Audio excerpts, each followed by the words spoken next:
네, 우리 예배에 참석하신 좌우에 계신 분들에게 한번 인사했으면 좋겠습니다. 잘 오셨습니다. 그리고 한 번 더 인사하면 좋겠는데요. 예배 시간은 12시 30분입니다. 한 가지만 더 합시다. 25분부터 소나기 시작됩니다. 네, 소나기는 기도하는 거예요. 모르시는 분 없죠? 네, 함께 기도했으면 좋겠습니다. 우리 함께 사도행전 5장 12절부터 42절까지의 말씀을 교독하도록 하겠습니다. 제가 먼저 읽겠습니다. 사도들의 손을 통하여 민간의 표적과 기사가 많이 일어나매 믿는 사람이 다 마음을 같이하여 솔로몬 행각에 모이고,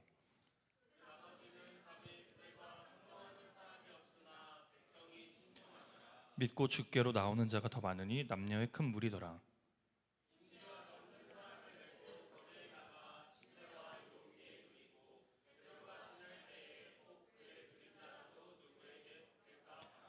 예루살렘 부근에 수많은 사람들도 모여 병든 사람과 더러운 귀신에게 괴로움을 받는 사람을 데리고 와서 다 나음을 얻으니라.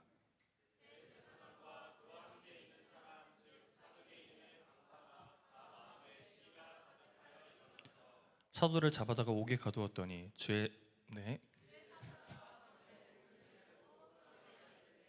가서 성전에 서서 이 생명의 말씀을 다 백성에게 말하라 하매,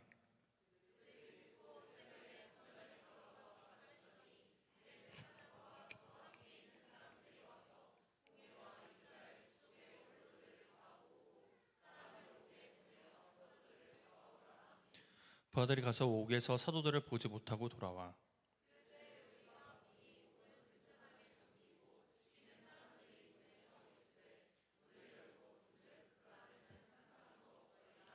성전 맡은 자와 제사장들이 이 말을 듣고 의혹하여 이 일이 어찌 될까 하더니,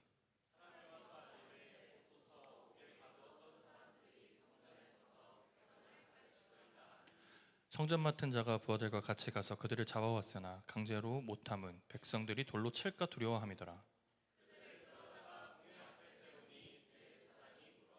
이르되 우리가 이 이름으로 사람을 가르치지 말라고 엄금하였으되 너희가 너희 가르침을 예루살렘에 가득하게 하니 이 사람의 피를 우리에게 돌리고자 함이로다.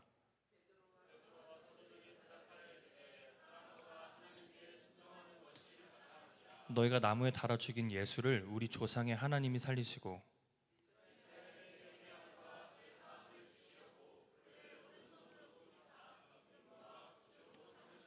우리는 이 일의 증인이요 하나님이 자기에게 순종하는 사람들에게 주신 성령도 그러하니라 하더라. 바리새인 가말리엘은 율법 교사로 모든 백성에게 존경받는 자라. 공회 중에 일어나 명하여 사도들을 잠깐 밖에 나가게 하고,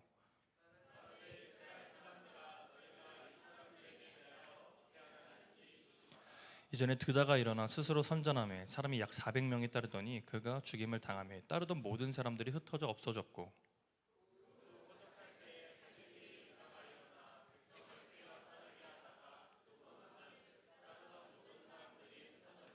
이제 내가 너희에게 말하노니 이 사람들을 상관하지 말고 버리더라. 이 사상과 이 소행이 사람으로부터 났으면 무너질 것이요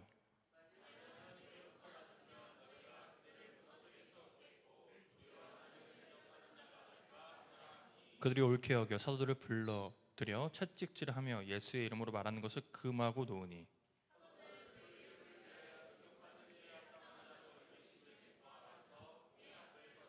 함께 읽겠습니다. 그들이 날마다 성전에 있든지 집에 있든지 예수는 그리스도라고 가르치기와 전도하기를 그치지 아니하니라.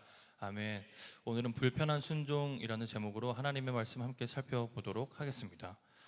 신앙생활을 하다 보면 하나님이 우리에게 순종을 요구하실 때가 있습니다. 때로는 그 순종이 우리에게 모든 것을 요구하는 것처럼 느껴져요. 그래서 우리의 마음이 불편해지는 경험을 여러분들도 한 번쯤 해보셨으리라 생각이 듭니다. 근데 그때 잘 순종하면 참 좋겠지만 그 불편한 마음으로 하나님과의 관계가 멀어지는 사람도 부지기수예요. 참으로 안타깝죠. 그런데 여러분, 하나님의 나라는 이 불편한 순종으로만 확정되어 왔습니다. 대표적인 사람이 한 사람 있는데 성경에 아브라함이라는 사람이에요. 아브라함, 여러분 성경 읽어보셨으면 한 번쯤 들어보셨을 법한 인물이라 생각이 드는데, 아브라함 앞에 칭호가 붙는 내용이 있습니다. 믿음의 조상이라는 거예요. 그러니까 많은 이스라엘 사람들이 아브라함이라는 사람을 보고 이 사람이 우리의 믿음의 조상입니다 라고 고백하는 거예요. 그러니까 할아버지의 끝에 아브라함이 있는 겁니다. 여러분, 근데 그렇게 하나님께 인정받고 믿음의 조상이라고 칭호를 얻었던 아브라함 또한 그의 인생이 그렇게 순탄하지 않았던 것은 여러분 모두가 잘 알고 있으리라 생각이 듭니다. 그도 언제나 그 불편한 순종의 요구 앞에 서서 하나님의 말씀에 언제나 자기 자신을 내려놓아야 했어요. 먼저 첫 번째로 그가 맞이한 불편한 순종이 무엇이냐? 본토 친척 아비의 집을 떠났어야 됐습니다. 뭐 어때서요? 경기도에서 서울 가는 거 그렇게 어렵지 않습니다. 그럼 그런 얘기가 아니에요. 이때는 시족 사회였습니다.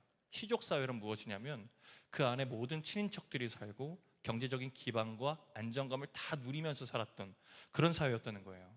그렇기 때문에 하나님이 그곳을 떠나라는 것은 너 경제적인 거, 너의 인맥들, 그리고 너의 안정감 다 버리고 나만 믿고 따라와라는 굉장히 불편한 순종의 요구였습니다. 안정감을 버리라는 명령이었어요. 그래서 그렇게 따라가서 잘 이렇게 쓰임 받았습니다. 그러면 이 정도 하나 하면 됐잖아요, 그렇죠? 근데 아브라함에게 한 가지 더 요구하시죠. 무엇이냐? 자신의 아들 이삭을 제물로 바치라는 어떤 명령을 하십니다. 부모 누구에게나 자식은 너무나도 소중한 존재입니다. 하지만 아브라함에게 있어서 이삭은 너무나도 더 소중한 존재였을 것 같아요. 그 이유가 무엇이냐? 정말 간절한 것을 바라다가 얻으면 그 가치가 어떻게 되죠? 더 증가되고 더 소중하게 여겨지잖아요. 근데 아브라함의 아들을 너무 갖고 싶었거든요. 그런데 언제 얻었냐? 100세에 얻었어요. 100세. 그러니까 얼마나 아름답고 이쁜 아들이었겠습니까? 그렇게 그 마음이 더욱더 애틋했으리라 생각해 봅니다. 하지만 하나님은 어떻게 하죠? 인신제사를 드리라고 한 거예요. 너가 지금 모리아산으로 올라가서 네가 가장 사랑하는 아들을 나에게 바쳐. 성경 공부 때는 말씀드렸습니다만 제사라는 것이 그냥 낭만적이지 않습니다. 제사란 어떤 것이냐면 모든 동물의 각을 사람이 떠야 돼요. 사람이 다 그 피부를 벗겨내야 합니다. 그리고 정말 막 다 태워야 되고 정말 피바다가 되는 거예요. 그거를 지금 아들한테 하라고 이야기를 하나님이 하고 있는 겁니다. 정말 아브라함의 입장으로서는 말도 안 되고 비상식적이고 어려운 순종의 요구였습니다. 안정감을 버리고 자기가 사랑하는 것을 버려라. 여러분, 이거 앞에 과연 어느 누가 기쁨으로 오케이 저 다 버리겠습니다, 평안함으로 나아갈 수 있을까요? 그렇게 많지 않으리라 생각이 듭니다. 하지만 여러분, 이 불편한 순종의 요구가 하나님 나라의 지평을 바꾸는 계기가 되었습니다. 이 불편한 순종의 요구는 하나님 나라의 지평을 활짝 더 넓히는 너무나도 귀한 순종의 도구가 되었어요. 하나님은 본토 친척 아비의 집을 떠나라는 그 명령으로 어떤 것을 보여주셨냐면 모든 열방 가운데 하나님이 통치하시는 민족은 바로 이런 거야. 너희와 근본적으로 달라. 하나님이 다스리시는 민족은 바로 이 아브라함 같은 민족이야를 만방에 보여주셨어요. 그러니까 그 지역에만 머무는 게 아니라 곳곳에 돌아다니면서 이게 하나님의 백성이야를 말씀해 주신 거예요. 그리고 이삭을 바치라는 명령에서 하나님께서는 무엇을 이야기해 주셨냐면 행위가 아니라 은혜다를 보여주셨어요. 당대에 종교 문화가 어떤 문화였냐면 자신이 원하는 바를 신에게 요구하기 위해서 혹은 신을 달래기 위해서 인신제사를 드렸던 문화가 만연했던 시대입니다. 그러니까 하나님도 그렇게 동일하게 요구한 거예요. 그러면서 그 세상 종교, 이방 종교를 향해서 소리 지른 겁니다. 야, 너네 이방 종교, 너희 세상에 있는 종교들, 너희는 신의 유익을 위해서 그 아들 인신제사를 바치라고 하지? 그런데 난 아니야. 여호와 이래. 내가 받을 재물 또한 내가 준비해. 나와의 관계는 행위로 되는 것이 아니야, 은혜로 되는 것이야를 모든 종교 앞에 선언하신 것입니다. 그러니까 얼마나 놀라워요. 그 아브라함의 순종 하나로 하나님은 모든 나라에 하나님께서 더욱더 높임 받으시고 그냥 이방 종교와 근본적으로 다르시다는 사실을 만방 가운데 보내주신 겁니다. 여러분, 그런데 이것이 성경의 이야기뿐만은 아니에요. 우리 모두의 이야기입니다. 하나님은 지금도 이 불편한 순종을 통해서 하나님의 나라를 넓혀가시고 그 지평을 확장해 나가십니다. 여러분, 하나님께서 여러분들에게 불편한 순종의 요구를 하실 때는 반드시 목적이 있어요. 여러분 괴롭히고 싶어서 그런 게 아닙니다. 하나님이 그렇게 한가한 사람이 아니에요. 그 일을 통하여서 하나님이 보여주고 싶으신 바가 있는 겁니다. 혹시 여러분 마음에 불편한 순종이 찾아오거든 저는 기쁨으로 받으시는 여러분 되었으면 좋겠습니다. 시대의 흐름을 거슬러서 온전한 순종이 무엇인지를 여러분들이 보여주셨으면 좋겠어요. 그러면 하나님께서 여러분을 기준 삼아 여러분 중심으로 복음이 활짝 더 넓혀지며 하나님 나라가 어떻게 확장되는지를 직접 보여주시리라 생각이 듭니다. 그 축복과 은혜가 여러분들에게 가득하기를 예수님의 이름으로 축복합니다. 오늘 본문도 그 불편한 순종을 기꺼이 감내하려고 했던 사람들이 등장해요. 누구냐면 베드로와 요한, 그 사도들이다라고 이야기하고 있습니다. 여러분 생각해 보세요. 저번 주에도 설명했지만 가는 곳마다 기적과 막 능력이 나타나는 거예요. 제가 가는데 아픈 사람들이 다 낫는 겁니다. 갑자기 딱 지나가다가 딱 보더니 누굴 찍더니 병아 나라 이러면 갑자기 확 낫는 거예요. 여러분 얼마나 정말 그 역사가 대단하겠습니까? 근데 이것들을 그 전에 있던 종교 기득권들은 그리 탐탁치 않게 생각했던 것 같습니다. 그래서 그 사람들을 눈의 가시로 여겼어요. 근데 앞전에 보면은 옥에 가뒀다고 나오죠. 그래서 풀려났다고 얘기하지 않습니까? 근데 이 사람들을 잡아다가 또 옥에 가둡니다. 그것이 우리가 읽어본 본문이에요. 여러분 사람이 옥에 가두면 어떻게 되죠? 재앙이 걸리죠. 더 이상 하나님의 복음을 전할 수 없게 육체가 가둬지지 않습니까? 근데 하나님께서는 이들을 통해서 더 큰 역사를 이루시기를 원하셨던 모양입니다. 그래서 주의 사자라는 사람들을 보내세요. 그리고 그 옥문을 활짝 열어버립니다. 주의 사자가 누구일까? 진짜 사자일까? 아닙니다. 한 천사 정도? 하나님의 말씀을 대언하는 천사라 생각하면 좋겠습니다. 그러니까 하나님이 그 천사를 보내셔서 저 옥문을 열어라. 그리고 저 사람들이 계속해서 복음을 전할 수 있도록 저들을 풀어주어라 한 겁니다. 여러분 그런데 여기서 사도들이 딜레마가 생긴 거예요. 내가 나가면 더 위험해질 텐데 분명히 세상 권력들은 나한테 복음을 전하지 말라고 했는데 근데 하나님은 나한테 복음을 전하라고 하네. 이 두 개의 딜레마 속에서 사도들은 선택해야 됐습니다. 순종이냐 불순종이냐. 사도들이 어떻게 했을까요? 고민하지 않고 하나님의 말씀을 전하기로 순종을 합니다. 그렇게 나가서 또 많은 사람들한테 복음을 전하게 되었어요. 그런데 이것이 또 종교 지도자들 귀에 들어갔고 그들을 공회 앞에 끌어낸 다음에 내가 하지 말라고 하는 행동을 너네는 도대체 왜 하고 있느냐 이렇게 신문을 받습니다. 근데 그때 대답한 것이 사도행전 5장 29절이에요. 제가 읽을 테니까 함께 잘 들어주세요.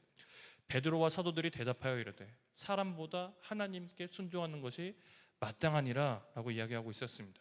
그러니까 이들 안에 순종에 대한 열망과 불씨가 가득 찼고 성령 충만함이 있었기 때문에 이들은 애초에 신경도 안 쓰였다는 거예요. 뭐라는 거야?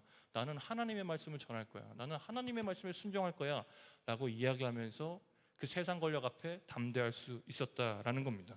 그리고 그들은 계속해서 복음을 전했고 성경은 그들의 역사와 기사가 멈추지 않았다고 표현하고 있었습니다.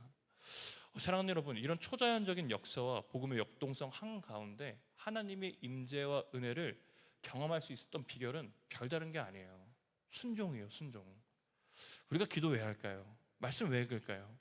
내가 기쁘기 위해서? 나의 지식을 더욱더 늘리기 위해서? 아니에요. 순종하려고 하는 거예요. 하나님의 말씀대로 살려고 하는 거. 기도를 통해서 하나님의 뜻이 무엇인지 분별하고 아까 기도했던 것처럼 나의 몸을 쳐서 복종케 하더라도 하나님을 따라가려고 하는 목적이 바로 우리의 삶의 목적이라는 겁니다. 여러분 우리가 그렇게 순종하면 하나님은 우리를 더욱더 깊은 차원으로 인도해 주실 겁니다. 그리고 그 거대한 하나님의 나라 안에 우리 또한 귀한 역할을 감당하게 하시는 은혜와 영광을 허락해 주실 겁니다.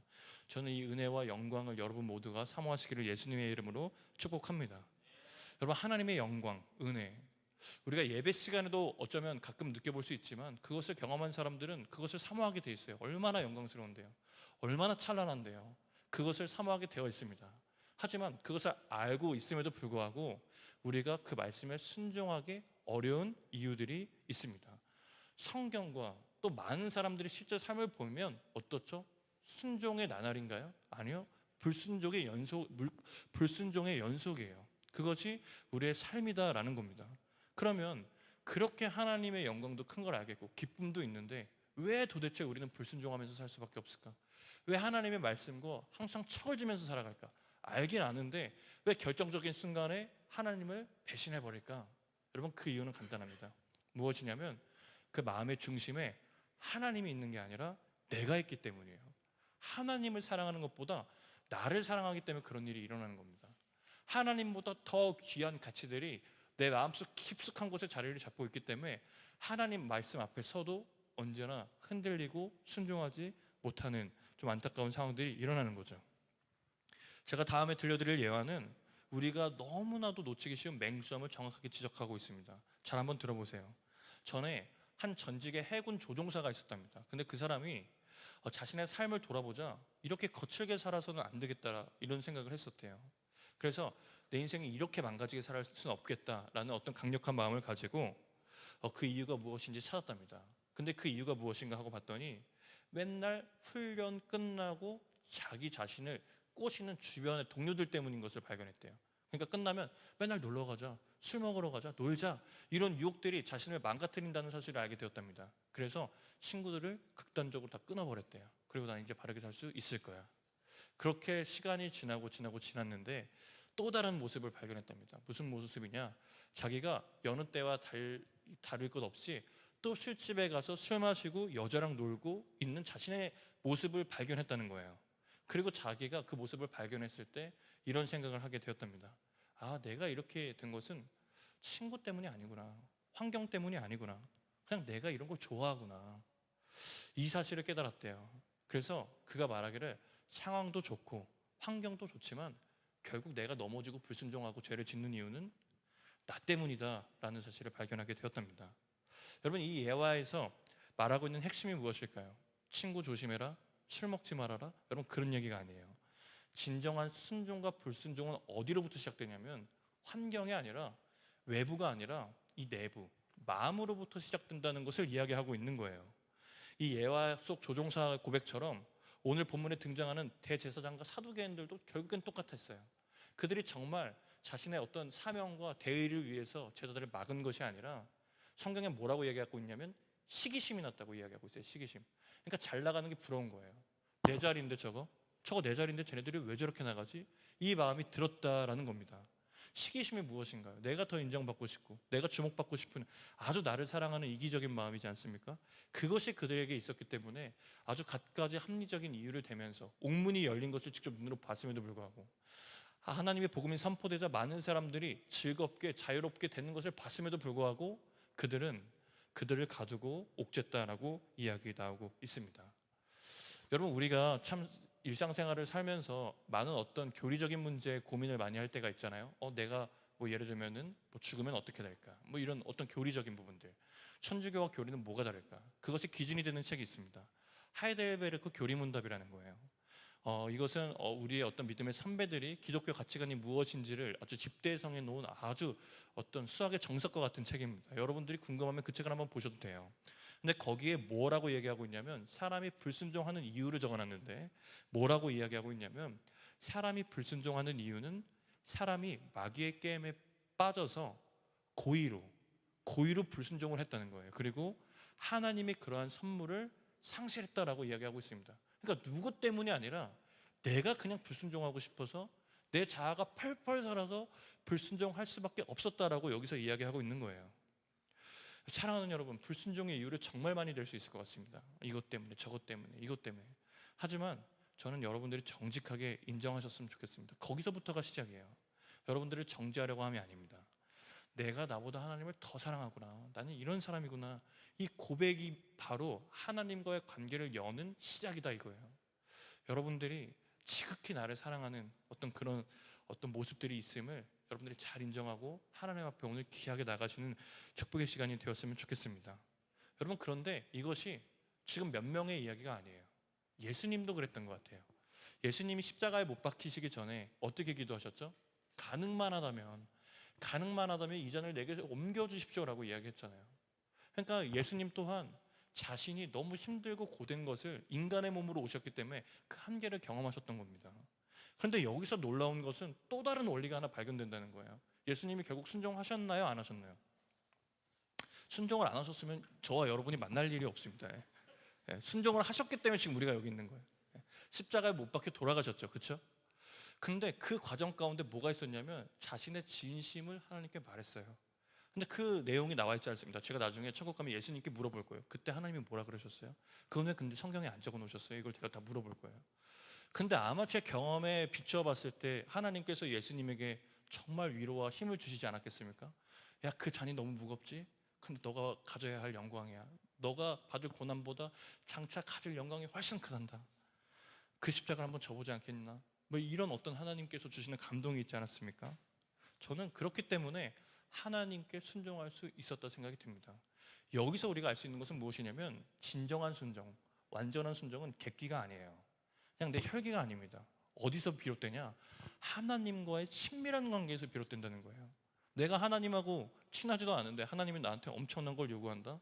여러분, 거의 그럴 일이 없습니다. 순종, 하나님이 아무나 갖다 쓰시지 않습니다. 정말 순종하고자 하는 사람, 하나님께 마음이 향한 사람에게 하나님이 힘과 능력을 베풀어 주십니다. 저는 여러분들이 그 하나님과의 관계 안에서 성령님의 도우심을 받아서 예수님이 누렸던 그 영광을 모두 누리시는 여러분 되시기를 예수님의 이름으로 축복합니다. 우리 공동체가 그런 공동체 되었으면 좋겠습니다. 여러분 아멘이시죠? 예, 감사합니다. 우리 이제 말씀을 좀 마무리하려고 합니다. 제가 목회를 하면서 제 마음속에 멘토로 삼는 분이 몇 분 있어요. 물론 우리가 예수님 한 분을 닮아야 되죠. 사람이 완벽할 수는 없습니다. 그래서 멘토로 삼는다는 것이 분명히 언제나 한계는 있는 것 같아요. 하지만 제가 어떤 한 분을 마음의 멘토로 삼고 있는 이유는 저거는 인간으로서 불가능한 순종인데 하는 어떤 행동들을 그분께서 하셨기 때문에, 그래 내가 순종의 영역에 있어서만큼은 내가 저 목사님보다 더 한번 제대로 순종해보자 하는 저의 롤모델이자 어떤 멘토가 있습니다. 그래서 제게 순종의 어떤 어려움이 몰아닥치면 언제나 그분을 제 마음의 기준에 새기고 그래 이렇게 순종해보자 이렇게 결심하곤 합니다. 제가 언젠가 말씀드린 적이 있을 거예요. 제가 생각하기로는 작년 겨울 수련회 때 얘기 드렸을 것 같아요. 그럼 다 까먹었던 소리예요. 그래서 한 번 더 해도 된다는 소리예요. 네. 제가 이 목사님께서 버려진 아이들과 함께 사시는 목사님이 있었어요. 정말 제가 존경하고 그분의 삶을 따르고 싶어요. 그런데 그 동네에 이렇게 작은 개척교회를 하고 계셨는데 그 아버지로부터 학대를 당하던 한 여자아이가 있었답니다. 근데 그 여자아이가 종종 목사님의 교회를 이렇게 찾아오는 거예요. 근데 그 마음이 안타까워서 목사님은 그 자매 여자아이를 그래 너무 학대가 심하면 교회에서 자라고 해서 이렇게 따뜻하게 품어주셨다고 합니다. 근데 그렇게 품어주면 어떻게 되나요? 고맙게 생각해야 되잖아요. 근데 사람이란 게 그렇지가 않은 것 같아요. 그 아버지란 사람이 찾아와서 온갖 난동을 피우고 이제 이상한 소문을 내기 시작하는 겁니다. 저 목사가 저 애 어떻게 하려고 지금 데리고 있는 거야. 이 소문이 동네에 파다하게 퍼졌대요. 근데 그것이 그렇게 목사님에게 힘들지는 않았던 모양입니다. 그래서 그래 뭐 어때 애만 괜찮으면 되지 하고 이렇게 잘 품어주셨답니다. 그런데 문제가 생겼대요. 참을 수 없는 오해를 받는 때가 생겼답니다. 그 여자애가 학교에서 좀 이렇게 잘못을 한 거예요. 어느 날 이 양호실이라고 하나요? 보건실이라고 하나요? 아무튼 거기서 그 선생님이 목사님에게 전화가 왔는데 당장 지금 학교로 오라 그랬다는 거예요. 그래서 가보니까 어떤 일이 있었냐, 그 여자의 자궁이 말할 수 없을 정도로 손상이 되었었답니다. 그래서 선생님이 이런 거 이거 누가 했어? 이렇게 몹쓸 누가 했어? 그러니까 이 여자애가 말하길 목사님이 그랬어요 이렇게 얘기를 했대요. 그러니까 도와주려고 했는데 뒤통수를 때린 거죠. 그러면 안 되죠. 도와주는 사람한테 은혜를 갚지 못할 망정 그래서는 안 되죠. 그래서 이 억울함이 너무 무섭답니다. 내가 한순간에 이 오명을 받으면 어떡하지? 근데 그때 하나님께서 마음에 감동을 주시기를 침묵해라 이런 마음을 주셨대요. 변명하지 말아라 이런 마음을 주셨답니다. 그래서 입 다물고 계속 가만히 있었답니다. 그렇게 시간이 지나고 이제 난 목사 생활이 끝이구나 하고 그렇게 있을 무렵 이제 학교에서 다시 전화가 왔는데 진실이 밝혀진 거예요. 이 여자애가 자신의 가장 친한 친구한테 사실을 다 말한 겁니다. 사실은 목사님이 그런 게 아니야. 휴가 나온 내 친오빠가 나한테 그런 거야. 이거를 얘기했고 그 소문이 다시 파다하게 퍼져서 이제 그 목사님이 오해를 거치는 일이 이제 일어났다고 합니다. 근데 목사님께서 말씀하시길 사람이란 게 너무 간사하다는 거예요. 분명히 손가락질하던 그 손가락으로 그 일이 있고 나니까 박수를 치더랍니다. 진짜 목사다. 이 시대의 진짜 목사다라고 하면서 그 오해했던 사람들이 자신을 막 높이 띄워줬답니다. 근데 거기서 끝나지 않고 이 사람이 믿는 하나님은 진짜겠구나. 하나님을 칭송하는 일들이 일어났다라고 목사님께서 설교를 통해서 말씀해 주셨습니다. 그런데 그 일이 그 목사님의 불편한 순종이 그냥 그렇게 끝나버릴 수 있었을 것 같아요. 그냥 그 주변의 에피소드로 끝냈을 수도 있을 것 같습니다. 그런데 제가 본 게 있어요. 무엇이냐면 그때 청년들이 한 수백 명이 그 목사님의 설교를 들으면서 이렇게 함께 있었거든요. 그런 청년들이 결단을 하는 거예요. 나도 억울한 일 생기면 참아야지. 나도 하나님으로부터 불편한 순종이 오면 나도 그거 한번 해봐야지. 나도 의를 위해서 핍박을 받아봐야지 하는 결단들을 옆에서 하고 있는 걸 제가 봤어요. 그러면서 제가 무엇을 느꼈냐면 그렇구나. 하나님 나라의 이 불편한 순종은 그냥 작은 에피소드로 끝날 수가 없구나. 그 순종은 더 나아가서 주변을 변화시키고 궁극적으로 많은 사람들의 마음을 터치하여서 하나님의 영광으로 가게 되어 있구나를 제가 깨닫게 되었습니다. 제가 그래서 저도 그 마음에 그래, 나도 그럼 이제 불편한 순종할 거야 하고 시키지도 않는 순종을 여기저기서 하고 다녔어요. 시키지도 않은 것들 나눠주고 다니고, 하지 말라 하라고 순종을 하셔야 돼요. 여러분 알았죠? 순종을 하셔야 돼요. 저랑 약속을 하세요. 제가 그거 다 해봤어요. 그거 아니에요. 다 주고 막 다 해봤어요. 여러분 조금은 됐어요. 그런데 어느 순간 되니까 마음이 낙심되고 지치고 마음에 기쁨이 없는 것을 느꼈습니다. 그래서 제가 순종에 대해서 깊이 고민해 본 결과, 아까도 말씀드렸지만 이 순종이 행위가 되지 않으려면, 하나님께 기쁨이 되려면 반드시 기인되어져야 되는 것이 있다. 그것이 무엇이냐? 하나님과 친밀한 관계라는 거예요. 이런 어떤 메시지를 들으면 나도 그렇게 못 사는데 비교할 수 있습니다. 여러분, 근데 행위에 집중하는 것은 참으로 어리석은 일이에요. 우리가 이런 메시지를 듣고 우리가 생각해야 되는 것은 무엇이냐면, 야, 그 목사님은 도대체 그 하나님과 어떤 관계가 있는 거야? 어떤 일이 있었던 거야? 얼만큼 친하길래 하나님이 그렇게 믿고 맡길 수 있는 거야? 그 관계에 집중해야 된다는 거예요. 저도 처음에는 행위에 집중한 거예요. 야, 그래? 그러면은 지금부터 억울한 사람들 다 찾아다녀야겠다. 여러분, 근데 그게 아니었어요. 하나님이 그래서 저를 많이 돌리신 것 같아요. 그거 아니라고. 그래서 하나님께서 저에게 말씀해 주신 것은 무엇이냐면, 일단 나랑 좀 친밀한 관계를 갖지 않을래? 내가 그러면 그 관계 안에서 너에게 할 말이 있어 라고 말씀해 주시면서, 그 목사님에 비하면 정말 아무것도 아닌 것 같지만 저도 하나님과의 관계 안에서 작은 순종을 해 나가며 살고 있습니다. 사랑하는 여러분, 불편한 순종이 하나님의 나라를 확장해요. 그리고 실제로 그 불편한 순종으로 인해서 많은 사람들이 하나님의 영광을 직간접적으로 경험했습니다. 하지만 반드시 기억해야 되는 것은, 그리고 이 불편한 순종이 부담이 아니라 짐이 되지 않기 위해서는, 기쁨과 즐거움이 되기 위해서는 반드시 해야 되는 것, 그것이 있는데 하나님과의 관계라는 거예요. 이 관계, 여러분 근데 안심하지 마세요. 앉아서 그냥 앉아있고 누워있는다고 관계가 형성되지 않습니다. 저와 여러분도 관계를 맺을 때 제가 여러분에게 찾아가고 어떤 일인지 물어보고 서로 대화를 해야 관계가 이어지죠. 하나님과의 관계도 똑같습니다. 물론 하나님께서 강권적으로 그 관계를 이끄세요. 하지만 그 관계의 핵심은 무엇이냐면, 하나님을 존중해 여겨드리고 그리고 하나님의 사랑을 아는 것, 이것이 관계의 핵심인 거예요. 저는 여러분들이 관계에 있었으면 좋겠습니다. 여러분, 그러면 우리가 지금 병자가 일어나거나 어려운 사람들이 막 기적과 이적이 실제로 안 일어날지라도 이 시대에 맞는 기적과 이적이 일어날 줄로 믿습니다. 내 주변의 사람들이 하나님을 찬양하기 시작하고, 내 주변의 사람들이 교회 나오겠다고, 복음이 무엇이냐고 물어보는 역사들이 일어날 줄로 믿습니다. 저는 여러분들이 하나님과의 관계에 기인한 이 불편한 순종으로 말미암아 하나님 나라의 지평을 넓게 넓혀가시는 여러분 되시기를 예수님의 이름으로 축복합니다. 우리 함께 찬양했으면 좋겠습니다. 주님 말씀하시면 함께 찬양하며 나아가도록 하겠습니다.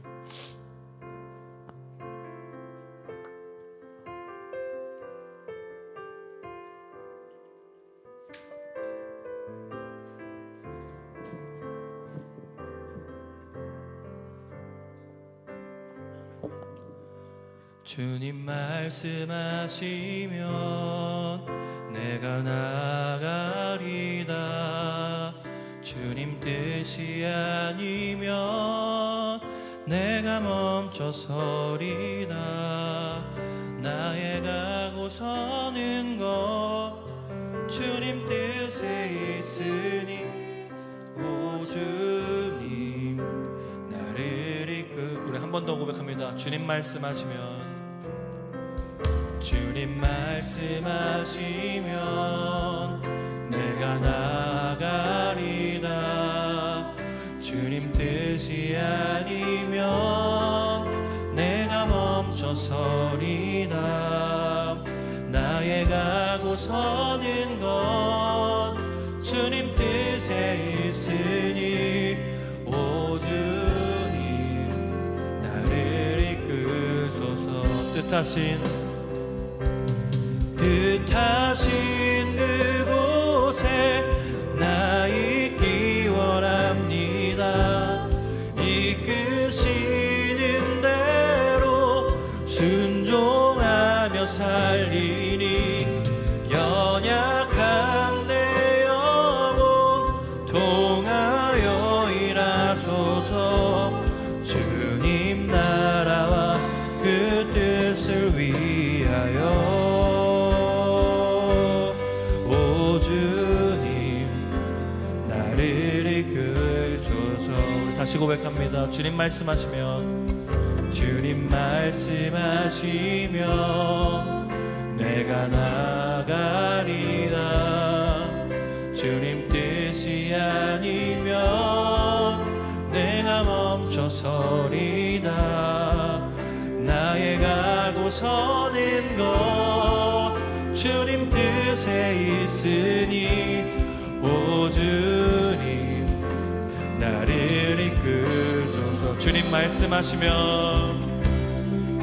주님 말씀하시면 내가 나가리다. 주님 뜻이 아니면 내가 멈춰서리다. 나의 가고 서는 것 주님 뜻에 있으니, 오 주님 나를 이끄소서. 뜻하심 그곳에 나 있기 원합니다. 이끄시는 대로 순종하며 살리니, 연약한 내 영혼 통하여 일하소서. 주님 나라와 그 뜻을 위하여 뜻하신 그곳에 나 있기 원합니다. 이끄시는 대로 순종하며 살리니, 연약한 내 영혼 통하여 일하소서. 주님 나라와 그 뜻, 전심으로 뜻하신 그곳에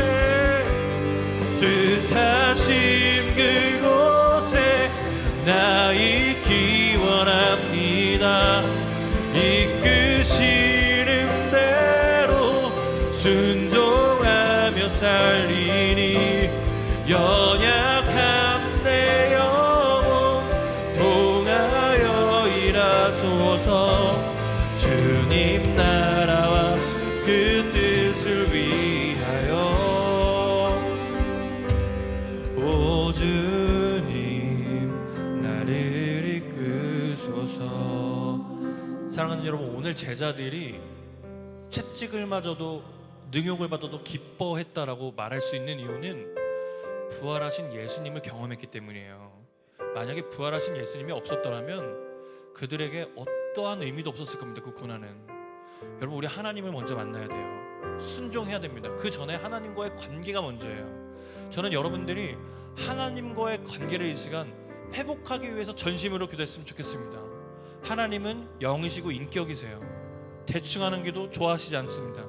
우리가 마음에 간절한 소원을 담아 하나님, 주님과의 관계가 회복되길 원한다라고 한다면 하나님께서 이전에 없었던 놀라우신 하나님의 은혜와 은총을 이곳 가운데 부어주시고 다시 한 번 더 하나님과의 관계로 회복시켜 주실 줄로 믿습니다.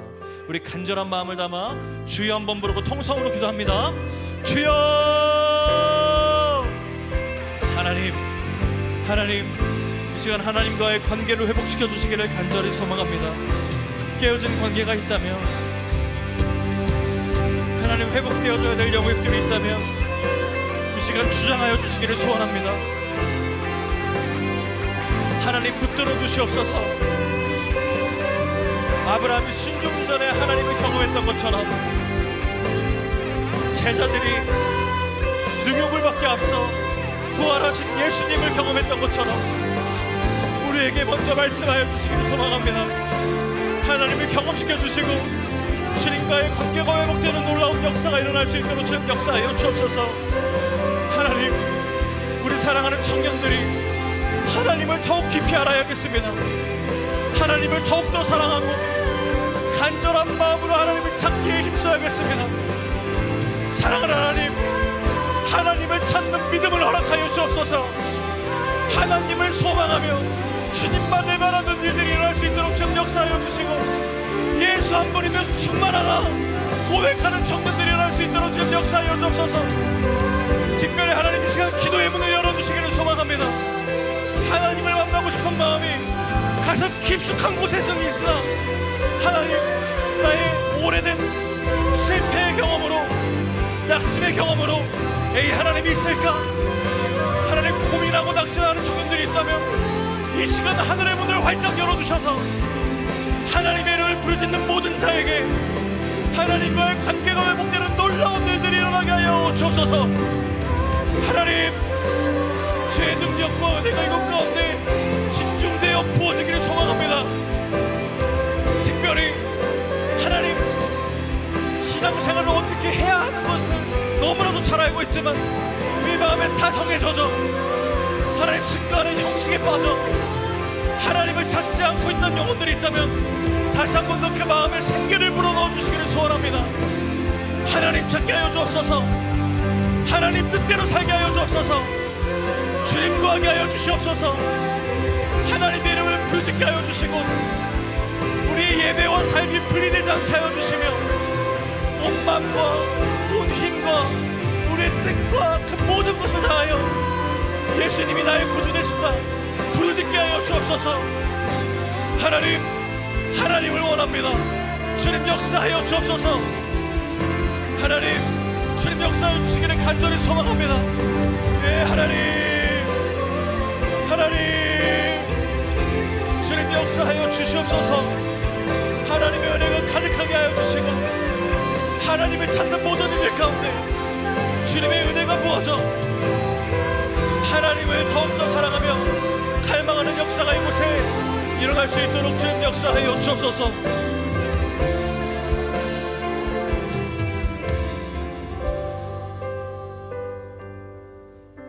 우리가 이 시간 한 가지 더 기도했으면 좋겠습니다. 여러분, 하나님과의 관계가 깊이 있다고 하더라도 그 불편한 순종의 요구에 응하기는 결코 쉽지 않습니다. 성령님의 도우심이 필요해요, 여러분. 그래서 우리가 이 시간 성령님의 도우심을 구했으면 좋겠습니다. 하나님, 내가 나를 너무 사랑하는 사람입니다. 하나님보다 이 세상의 것을 너무나도 사랑하는 사람입니다. 하나님, 주님께서 목적하신 바가 있고 하나님의 영광과 은혜를 위하여 우리에게 불편한 순종을 요구해 오실 때 우리가 그것을 외면치 않게 하여 주옵소서. 힘들지만 우리의 상황에 맞게 그 모든 것들을 순종할 수 있도록 주님 역사하여 주시고 그 하나님이 부어주시는 은혜와 기쁨을 우리도 경험하여 그 순종으로 말미암아 더욱더 깊은 하나님의 임재를 누리며 하나님의 백성으로 살 수 있도록 주님 역사하여 주옵소서. 우리 이 시간 성령의 도우심을 구하며 주여 한번 부르고 통성으로 기도하며 나아갑니다. 주여! 하나님, 불편한 순종의 요구가 우리 가운데로 다가올 때 하나님, 우리가 그 순종에 응답하는 사람들 될 수 있도록 주님 역사하여 주시옵소서. 하나님, 불순종이 하나님 기본값이 되어버린 시대입니다.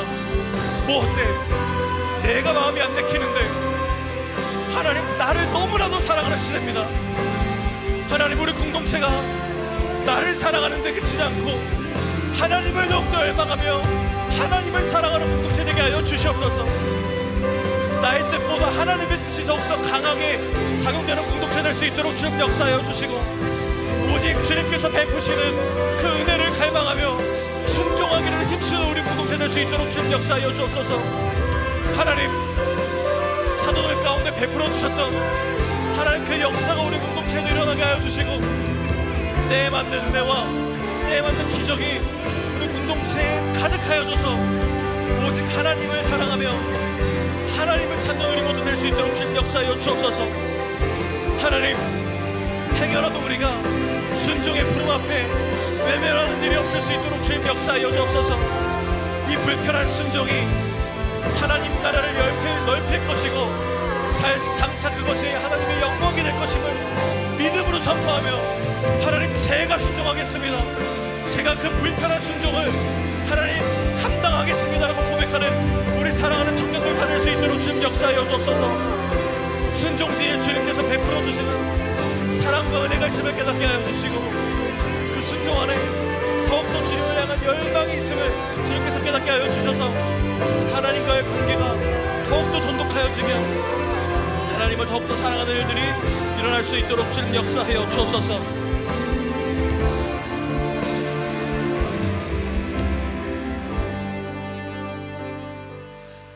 사랑하는 여러분, 저는 우리 공동체가 순종하는 공동체 되길 소망합니다. 개인주의적인 신앙에서 벗어나서 사명을 가진 공동체가 되길 소망합니다. 여러분 함께 기도해 주셨으면 좋겠습니다.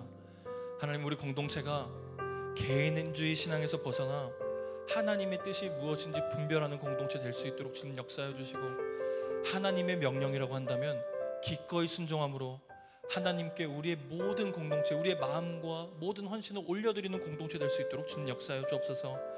하나님께서 목적하신 바가 무엇인지를 반드시 깨닫게 하여 주시고, 그 하나님 주님의 목적과 사명대로 순종하며 사는 공동체 될 수 있도록 주님 역사하여 주옵소서. 우리 마지막으로 주여 한번 부르고 통성으로 기도하며 나아가겠습니다. 주여! 하나님, 우리 공동체가 하나님 순종하는 공동체 될 수 있도록 주님 역사하여 주시옵소서. 하나님, 주님께서 베풀어 주시는 은혜들이 있다면 마땅히 감당하게 하여 주시고, 하나님의 은혜와 자비가 그만큼 충만하여져서 하나님 단순히 하나님을 배척하는 것이 아니라 내 마음속에서부터 주님을 모셔드리는 공동체 될 수 있도록 주님 역사하여 주옵소서. 하나님, 그래서 우리 공동체가 순종하는 공동체가 될 수 있도록 주님 역사하여 주시고, 하나님을 더욱더 사랑하는 공동체 될 수 있도록 주님께서 역사하여 주셔서 마땅한 사명을 감당하며 이 시대의 어둠 가운데 빛을 밝히는 믿음의 공동체요, 사명의 공동체 될 수 있도록 주님 역사하여 주옵소서. 특별히 각 개인에게 주어진 환경 가운데 하나님 주님께서 말씀하여 주셔서 그곳에서 내가 밝혀야 하는 빛들이 무엇인지 깨닫게 하여 주시고, 하나님 내가 서 있는 그곳에서부터 하나님의 복음을 전하는 놀라운 축복을 경험케 하여 주셔서 우리가 정말 하나님 더욱더 사랑하며 그 내 안에 거하는 놀라운 일들이 일어날 수 있도록 주님 역사하여 주시옵소서. 하나님 은혜를 구합니다. 주님 역사하여 주옵소서.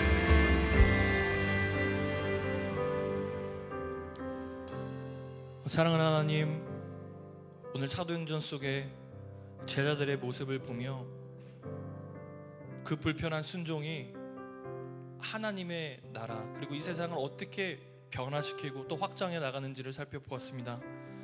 하나님, 이것이 과거에 그냥 전해져 오는 하나의 이야기가 되지 않기를 소망합니다.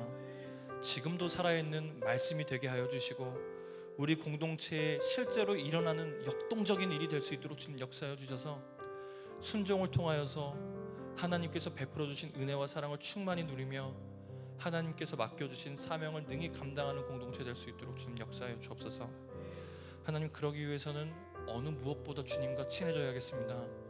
하나님, 우리가 부족함과 또 연약한 마음으로 하나님의 이름을 부르짖을 때 하나님 결코 외면치 말아주시고 그 부름에 하나님께서 강하게 응답하여 주셔서 순종 이전에 하나님과의 친밀한 관계가 있음을, 그리고 그 순종 또한 그 사랑의 작은 보답임을 하나님께서 깨닫게 하여 주셔서 하나님 그 기쁨이 배가 되고 순종을 통한 하나님의 역사가 더욱더 많아질 수 있도록 우리 공동체 가운데 은혜를 허락하여 주옵소서. 그렇게 일해 주실 주님을 찬양합니다. 감사합니다. 살아계신 우리 주 예수 그리스도의 이름으로 기도드렸습니다. 우리 하나님께 영광의 박수 올려드리겠습니다.